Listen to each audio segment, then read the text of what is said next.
Hello, and welcome to Sacred Mind Shift Circle. I'm your host, Deborah, and today I'm excited to welcome a very special guest. We're diving into a powerful theme that many people quietly wonder about, which is the afterlife, reincarnation, and the metaphysical truths that stretch beyond the veil.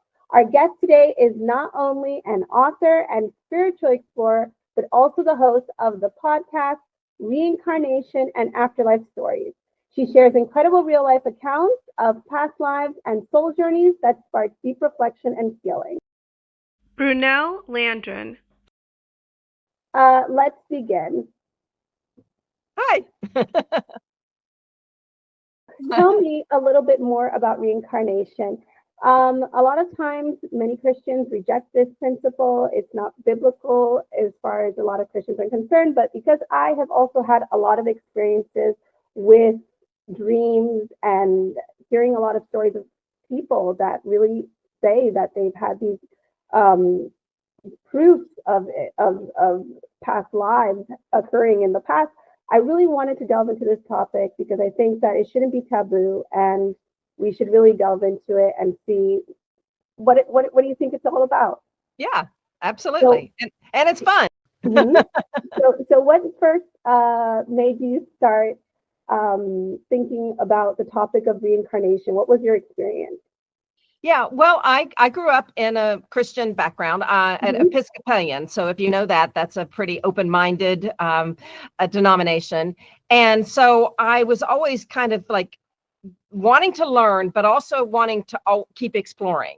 Okay. And I was told many years ago that this man is like, Brownell, you're an explorer. You'll always be an explorer. And I think that was probably one of the most insightful things I've ever had, because I want to always keep learning and looking for other answers, and never want to believe what a particular doctrine or a particular rule book says to believe. And also, you know, I'm sure we'll get into this more, but something that just because something's not in there doesn't mean it's not there. Like a lot of people with the whole Mary Magdalene and Jesus being married thing, you know, go, well, oh, he wasn't married. Like, just because it doesn't mention being married doesn't mean he wasn't married. And so, and in fact, there's actually some really kind of interesting evidence to say that he was. So we don't need to go down that path, but it's an example of something that, you know, oh, just because you don't know that there's a chair in the corner doesn't mean there's not a chair in the corner. You just don't see the chair, right? So I started looking into it. I started kind of hearing some things. I started reading some books that were kind of into the metaphysical. And then I was like, and I kind of, like you mentioned, I kind of had a recurring dream that I kept thinking, well, when you have a recurring dream, it's one thing to have a dream like, okay, you're in school and you didn't take the exam or something like a lot of us have. But the recurring dream, like this one felt really real. And so I, and it felt more like a memory, and because it kept coming back and coming back. And then I actually went to a therapist who did past life regression. Like a hypnotherapist? Yes. He was a psychologist, you know, I mean, he was a PhD, and he also did that. And when he took me into this regression, I mean, I could feel my body changing. I actually, in that particular lifetime, I was a teenage boy, maybe 14 years old, and I died of starvation. So, I mean, I really felt a different body in that. And, you know, that's a personal experience, and, you know, I can't prove it to anyone, but it did open my mind and get me to look at like other research and other data and other theology, you know. I actually even wrote a children's book on reincarnation, you know. And it's called I'm sorry, this one's called This Isn't My First Time. Yeah, and there's a verse in there that says, some ask for proof. It's there if you look in research, religion, or a philosophy book, right? So I started doing a lot more, and I'm sure you're going to ask me more about some of that. But you know, I don't know how much you want to get into right into the Christian stuff now, or do you want me to start telling you what in that, or you want to ease into that? Yeah, we'll ease into that because, like I said, I want to talk first based on people's experience, not necessarily what's the doctrine, because I myself have also had a lot of dreams where sometimes I've also thought about it. My father died maybe a couple months before my daughter was born. And for the first 3 years after his death, I recurrently dreamt him a lot. And, you know, I have a Catholic background, but in that moment, I really felt like he wasn't resting, because a lot of the things that I was going through, I saw him in the dreams kind of like, it seemed as if he was trying to protect or aiding in some ways. So I know that, you know, people say, well, no, afterwards, that's it, you go to heaven. But all of these kinds of things left a lot of questions for me. Yeah. So I think a lot of people have those questions, and I don't want to make it seem as if we can't discuss it openly. Yeah, absolutely. I mean, again, you know, I mean, different people choose religion for different reasons, and some like to be told what to believe, right? They like a particular, and for them, that if that makes them happy, great. Like you know, I don't need to try to open their mind or to get them to think something else if they're happy in their world. But if they're kind of like you and start thinking about like, okay, I had this experience or this memory, or I have a question about why would somebody have this kind of life? But then when you start looking at it from a reincarnation standpoint, like, well, of course, it makes everything, so many things make more sense when you look at it that way. Most of the things that I talk about, as I mentioned, it was related to the matrix, and that's what the concept is that our souls are being recycled. It could be that we weren't meant to be here. We're living so many times. Maybe we're supposed to only come to learn a certain experience and get out of here, but you never know. So it doesn't mean that necessarily one is wrong or that the other one is wrong, is right. It just means that whatever the situation is, you have to take note that a lot of people are feeling and expressing these ideas. So what afterwards, this dream that you had that was recurring, would you say that recurring dreams, especially about a past situation, is one clue that maybe you could possibly have had a past life? Yeah, I mean, there's a lot of different ways people have this kind of feeling, right? Sometimes they meet somebody and they're like, okay, I've known you before. Like, this is not a coincidence. And so some people just like, or like, okay, why am I like, I can think about this person and they call me, and they seem so familiar, and, you know, all things like that. Some people will go through an experience where they're like children, especially. A lot of young children up to a certain age will remember who they were. Yeah, I've heard of this. Yeah. Yes. I mean, there are literally thousands of cases where the children are telling stories about who they were before. Naming names.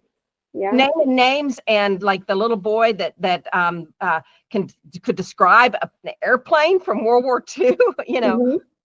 So some of that, like, they couldn't know that any other way. What's the explanation? So I actually have some friends who are like super into the heavy research on it, right? So they're like, okay, I can give you the data, I can prove it, let me prove it. And I love that. And I also know that even if you like, I don't want to argue it, I'd rather look at the possibilities, right? You know, and I think what you just said a little while ago was so beautiful, in that, you know, just gently allowing people to explore their thoughts, to me, is a Christian thing to do, right? Yeah. You know, it's an accepting, loving, let's look at it, let's see what this possibility is. And so, you know, I look at it that way too. So there's, for me, that in that one, that particular lifetime, it actually led me to meet somebody who had been my brother in that lifetime. Oh, so you thought, would you say it was, well, they usually say that when we return or we come back, we might be with people who in one lifetime could have been our nemesis, but then in this lifetime they are our lover, or they are, I don't know. How do you think that works out? Do you think that we are always reincarnating, but more or less within the same group of people or souls? I think we definitely, well, here's the way I look at it. You know, very simple, is we have a soul, and that soul existed before we were born and will exist after we die. Eternity. Right? Yes. And so start with that simple belief. And then that soul chooses a body and becomes us. Mm-hmm. right? So if your soul had chosen my body, it would be very different, and vice versa, Yeah. right? So it's that unique blending that makes us us.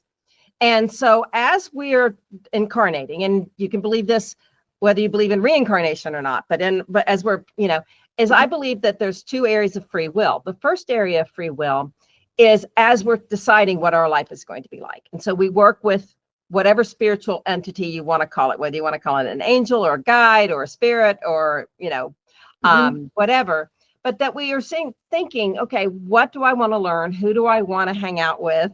What kind of life experiences do I want? And so, and one of the things that I think makes reincarnation so incredibly beautiful is when you realize that we've probably been every race, and we've been every nationality, and we've been all these different variations of humanity.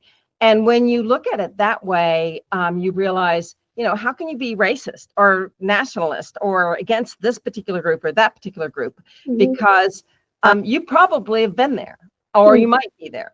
Yeah. So I'm answering your question. I'm getting back to, choosing is that, so, because some people say that, oh, you're just always reborn with the same group and you just change, responsibilities, and you might be the grandfather this time and you might be the wife next time, you might be this. And that's certainly a dynamic of what happens in terms of choosing to hang with the same people. Mm-hmm. But if we always were reborn into the same family in the same town, that wouldn't be the experience wouldn't be as fruitful. Mm-hmm. Yeah, exactly.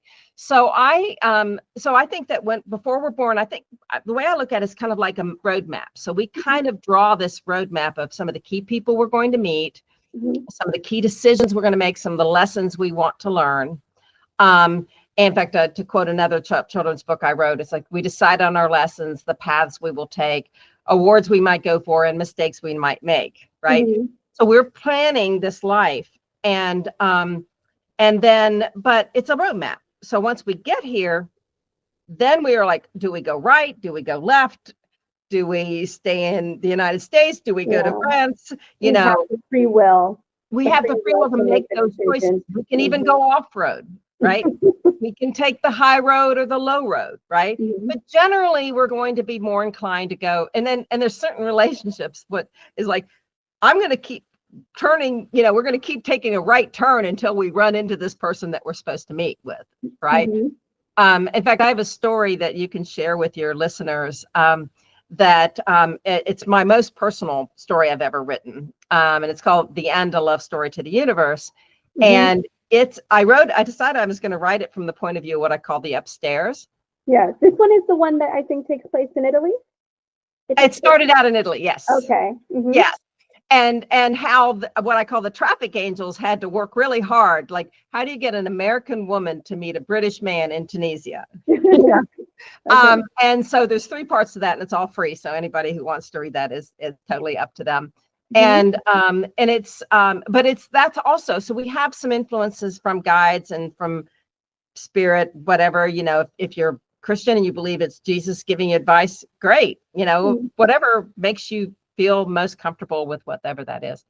So anyways, that's a long answer to a short question, which is, do you reincarnate with the same people? But hopefully that makes sense. Like, sometimes we will keep trying to reconnect with a particular person because we maybe there's a lesson we need to learn with each other. Maybe there's something we need to accomplish together. That kind of thing. And it's really interesting you said that, because I really do believe, based on the type of dreams that I've had, where I have a couple of talks about dream characters and things that happen that show us things. And yes, I do believe that you have entities on the other side who sometimes are rooting for us, that they're rooting for us to take the high road or take our highest timeline in this lifetime and hopefully get it right this time. And another thing I wanted to talk about was, because you have what a lot of people feel is the reincarnation. What about when it comes to when people think about ancestors? Because then you think, well, if they're reincarnating, how come you do have some people that maybe are always like kind of permanent? What do you think about that? Let me see if I'm answering your question, and you can tell me if I'm hearing you right. As I mentioned, we choose that body, right? Yes. Mm-hmm. So when you chose your body, or I chose my body, I chose the parents that go along with that, Mm-hmm. and the The ancestry that lineage. goes along with that. The lineage. Yeah. Yes. Mm-hmm. So Okay. there's going to be genetic, physiological memories that go with the body that we choose, Yeah.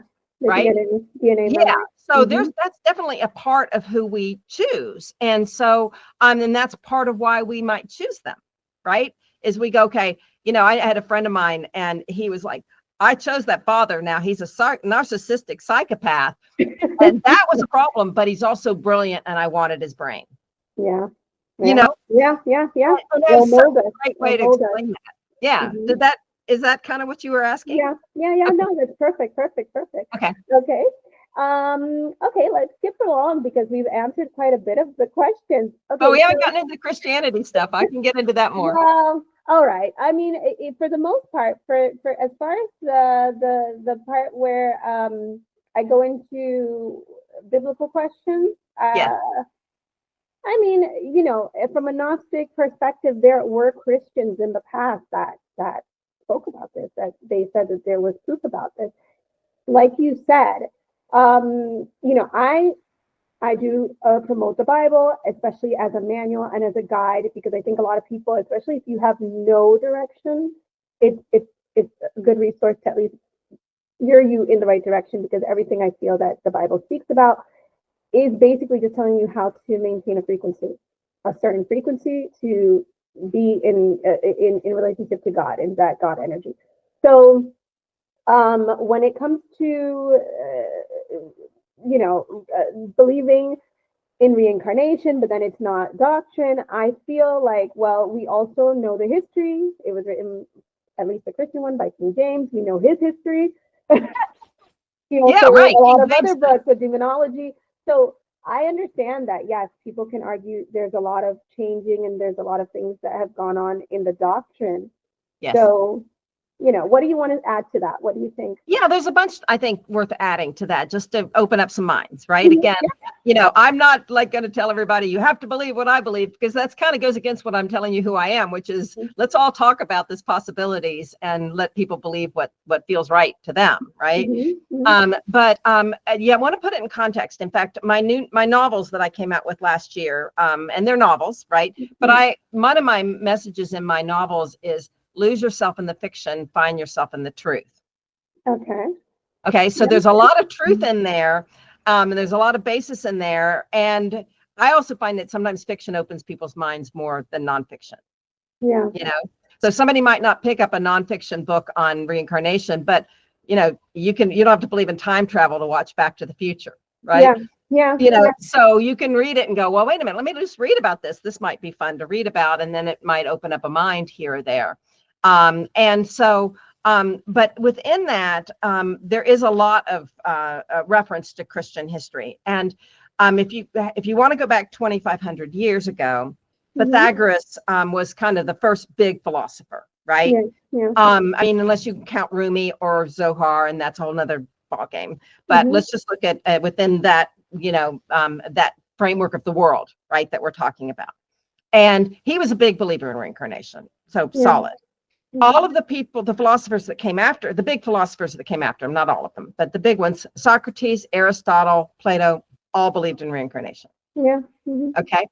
So there's a pretty good evidence, and I've read some pretty solid evidence that at the time of Jesus, 2,000 years ago, it was pretty much accepted that reincarnation was the thing. Okay. It was in the Kabbalah. So, that it was certainly part of that kind of ancient Jewish history as well. So, so in that time, it wouldn't have been questioned. It just would have been accepted. And so you kind of look at that, and then you start, going forward, okay, but what happened at the Council of Nicaea with Constantine, and how did they decide to interpret things? They took, like you mentioned, the Gnostics. They took the Gnostic Gospels out, which did mention reincarnation. And then we just happen to find them almost 2,000 years ago, right? In the 1950s, we found the Gnostic Gospels. Again, that doesn't prove anything. It just says there were people back then. that belief in it. Origin of Alexandria was a big early Christian. He was a big believer in reincarnation.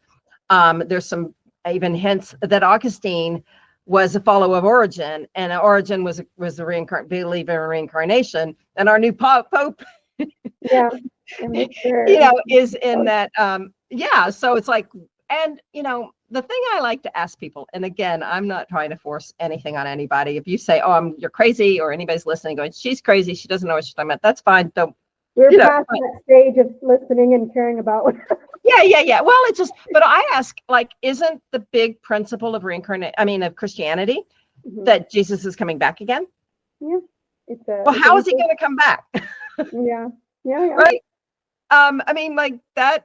Isn't that the most obvious way that he would return? That's a very, very, very good point. It's a very good point. Yep, it makes more sense than anything else. And, I love one of my favorite, which we want to talk on the science aspect of faith.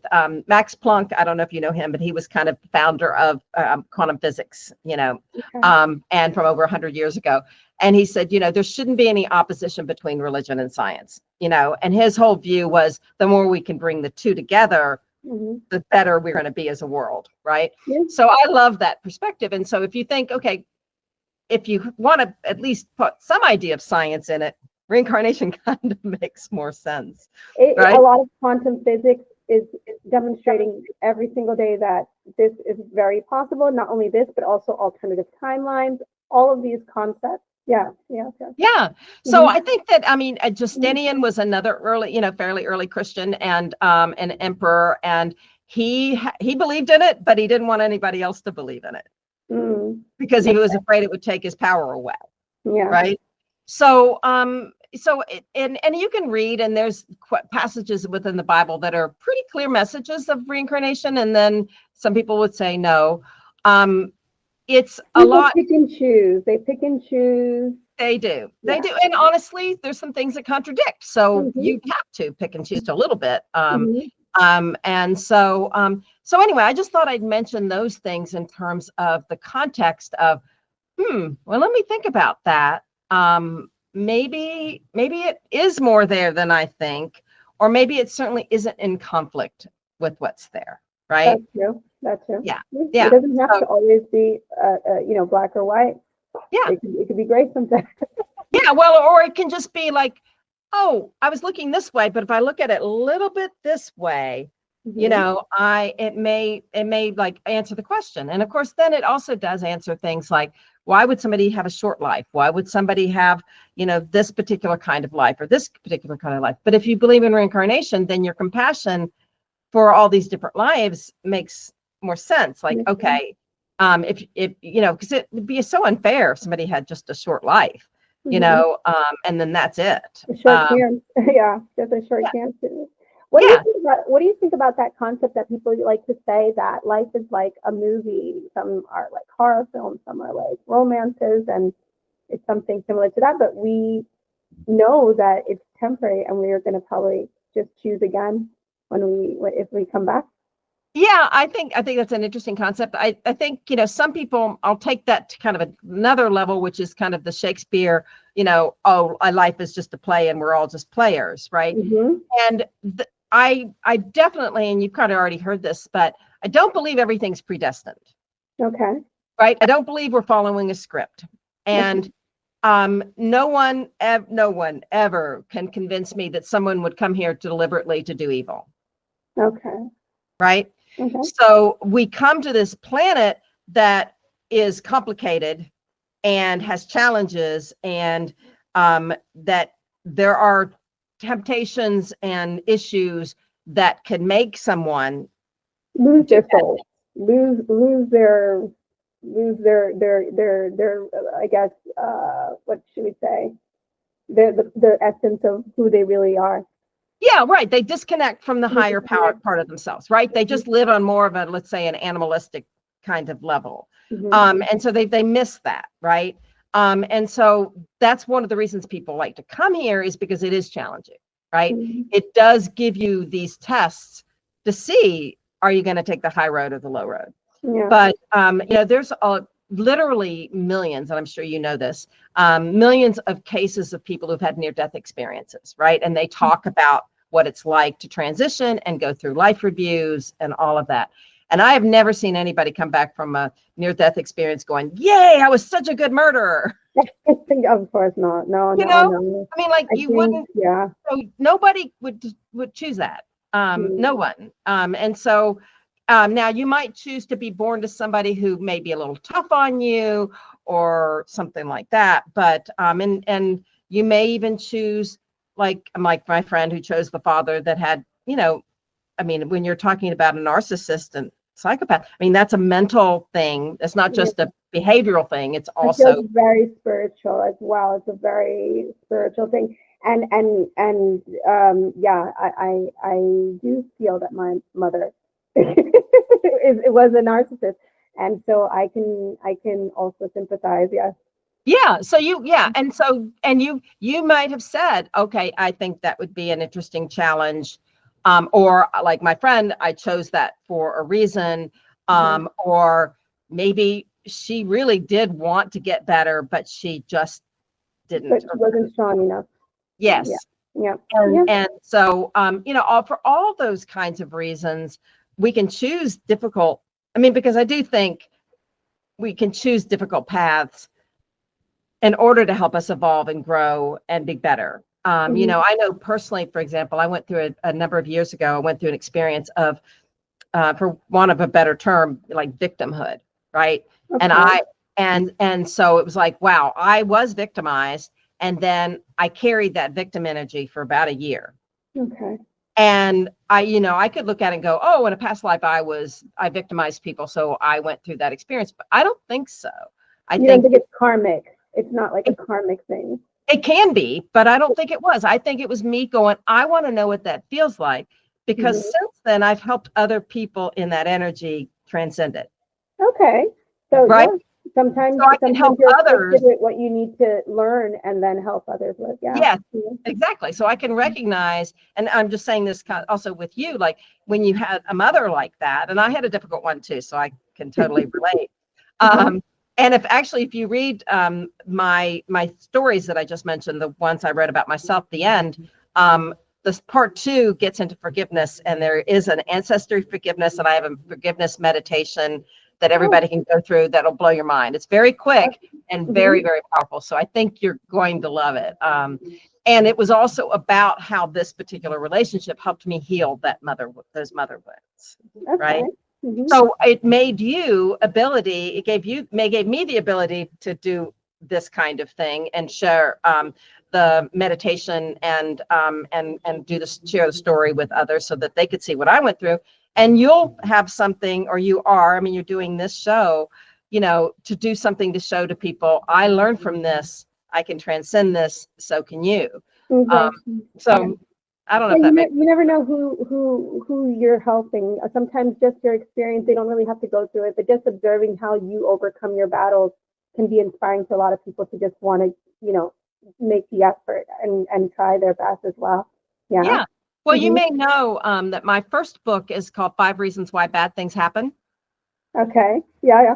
And so when people say everything happens for a reason, I'm like, yeah, I wrote the book on it.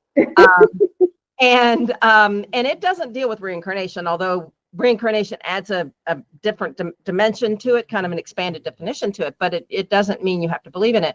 But there was an interesting debate from people who either believe things happen for a reason or don't. Okay. And there's some great research that says the people who do are happier. Okay, because you understand that it is what it is, and they're not random. It's not like, oh, it can come from anywhere. It's like, oh, and you can take it and learn from it and use it and help people with it. Exactly. Yeah. What do you think about people who, do you believe in that concept that there's some people who, as they're reincarnating, that they are stuck in some way, or that they have a lot of trauma from certain lives that makes them remain stuck? Or do you think that what you just explained is that they are capable of transcending? I think I definitely don't believe we're stuck against our will. Okay. Okay. I believe there's usually a gap between lifetimes. Some of the research says there's like a 20-year gap, although In that. the space? Okay. Okay. And again, research is, however you want to look at it and dissect. Whoever's paying for it. Yeah. But there is some, that some say, oh no, it's solidly. I'm like, I don't know that it's solidly, because I think some people can go hundreds of years between lifetimes and some people can come right away. Some children have said that they've, within the period of time that they had their memory of when they died and when they were reborn, sometimes it's very short as well. It can be, because some people might go, well, first of all, they they may say, oh, I want to be reborn as this person's child, right? Or they can be like, I really want to go back because there's some stuff going on Earth and I want to be there when this is happening. There's a lot of ways to look at that. But I definitely don't believe you're trapped. I believe that you can, if let's just say theoretically, you're talking to your guides and you're upstairs, you're talking to your guides and you're like, okay, I think I might go to Earth.